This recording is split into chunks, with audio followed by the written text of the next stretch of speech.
महाराष्ट्र सरकार का हिस्सा है जो, अगर वो व्यक्ति सुरक्षित नहीं है तो फिर मुंबई में महाराष्ट्र में सुरक्षित कौन है?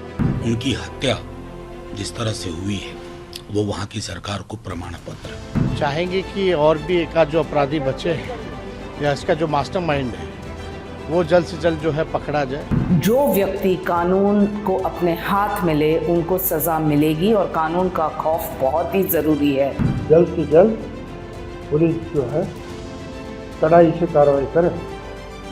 बीती रात मुंबई में एक चौंकाने वाली घटना सामने आई थी, जिसमें मशहूर पॉलिटिशियन और समाजसेवी बाबा सिद्दीकी की गोली मारकर हत्या कर दी गई। दरअसल एनसीपी के वरिष्ठ नेता बाबा सिद्दीकी बांद्रा स्थित अपने ऑफिस से घर के लिए निकल रहे थे, तभी रास्ते में अज्ञात अपराधियों ने गोली मारकर उनकी हत्या कर दी। इस हत्या के पीछे की वजहों का अभी तक खुलासा नहीं हुआ है, लेकिन मुंबई पुलिस ने मामले की जांच तेज कर दी है और 2 लोगों को हिरासत में लिया है। बाबा सिद्दीकी की हत्या की खबर सुनते ही फिल्मी से लेकर राजनीति जगत में भी शोक की लहर है। नेताओं की मार्मिक प्रतिक्रिया से ये साफ झलक रहा है कि वो इस घटना से बहुत गहरे सदमे में हैं। इस दुख की घड़ी में सभी नेता बाबा सिद्दीकी की फैमिली के साथ खड़े नजर आ रहे हैं। महाराष्ट्र सरकार का हिस्सा है जो, अगर वो व्यक्ति सुरक्षित नहीं है तो फिर मुंबई में महाराष्ट्र में सुरक्षित कौन है?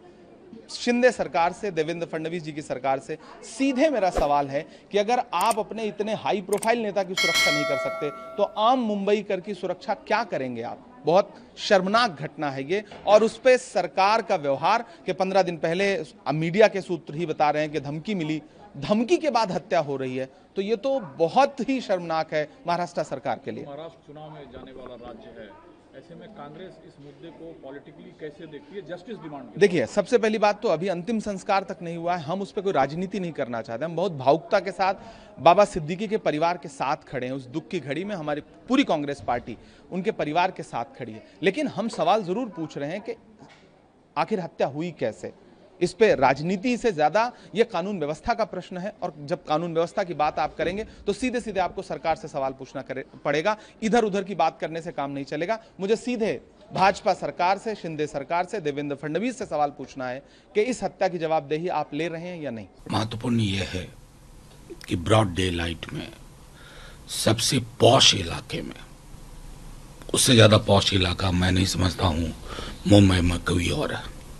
कई अवसरों पर, राजनीतिक सामाजिक अवसरों पर बाबा सिद्दीकी जी से मुलाकात हुई थी, और मैं समझता हूं कि उनकी हत्या जिस तरह से हुई है वो वहां की सरकार को प्रमाण पत्र है कि कैसी सरकार है, किसकी सरकार है और किसके भरोसे चल रही है। अगर बाबा सिद्दीकी जी के साथ हो सकता है तो आम इंसान कितना महफूज है। खैर, ये सारे मामले आने वाले दिनों में होंगे। आज जीशान और पूरे परिवार को ईश्वर संबल दे। आसान नहीं होता है इस तरह के शोक को बर्दाश्त कर लेना। काफ़ी दुखद घटना है। कल हम लोगों को जानकारी मिली इसकी कि उनकी हत्या कर दी गई है। इस दुख के घड़ी में उनके परिवार और परिजनों से हम लोगों की पूरी संवेदना है और दुख के घड़ी में उनके साथ खड़े हैं। चाहेंगे कि और भी एक आध जो अपराधी बचे हैं या इसका जो मास्टरमाइंड है वो जल्द से जल्द जो है पकड़ा जाए। और लेकिन आश्चर्य करने वाली बात है कि बॉम्बे जैसे इतने बड़े शहर में, बांद्रा जैसे इलाकों में अगर हत्या हो रही है तो ये चिंताजनक है। तो इसमें राज्य सरकारों को कम से कम लॉ एंड ऑर्डर की स्थिति जो है वो देखनी चाहिए। और कुछ दिन पहले ही हम बॉम्बे गए थे तो उनसे भी मुलाकात हुई थी। और बाबा सिद्दीकी तो जिस ज़िले से हम आते हैं, गोपालगंज, वो भी वहीं से आते हैं, वो भी बिहार के रहने वाले हैं। तो काफ़ी अच्छा उनका स्वभाव रहा था, लगातार मुलाकात भी होती रहती थी। बहुत ही दुखद है जिस ढंग से बाबा सिद्दीकी जी की हत्या हुई है। सर्वप्रथम उनके परिवार को भगवान शक्ति दे और उनकी आत्मा को शांति। मुझे याद है कि 2004 में जब मैं आई राजनीति में, मेरा पहला इलेक्शन था बांद्रा वेस्ट कंस्टिट्यूंसी में उनके विरोध में, लेकिन उसके बावजूद कोई पर्सनल अटैक्स नहीं, उनके रिश्ते थे अक्रॉस द बॉर्ड। और जहाँ तक ये हादसा का सवाल है जो बांद्रा ईस्ट में हुआ, वहाँ 2 गुनहगार को मुंबई पुलिस ने पकड़ा है और एक जो फरार है वहाँ भी कोशिश जारी है। माननीय मुख्यमंत्री और गृह मंत्री ने स्पष्ट रूप से कहा कि जो व्यक्ति कानून को अपने हाथ में ले उनको सज़ा मिलेगी और कानून का खौफ बहुत ही ज़रूरी है। हमारे महाराष्ट्र प्रदेश में एक चीज़ हम गर्व से कह सकते हैं कि बदलापुर हो या बाबा सिद्दीकी, कोई भी हादसा वहाँ मुंबई पुलिस ने अपना काम किया। तो विपक्ष को आज के दिन राजनीति नहीं करनी चाहिए, क्योंकि जो तहकीकात न हो और गुनहगार को गिरफ्तारी न हो और सज़ा न मिले तो आप सवाल उठा सकते हैं।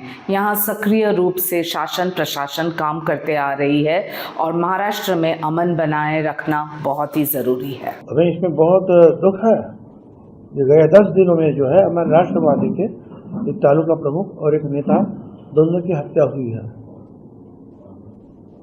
और वो भी पुलिस को मालूम था, वाई सिक्योरिटी दी गई थी, पुलिस को कहा गया था कि धमकियां आ रही है।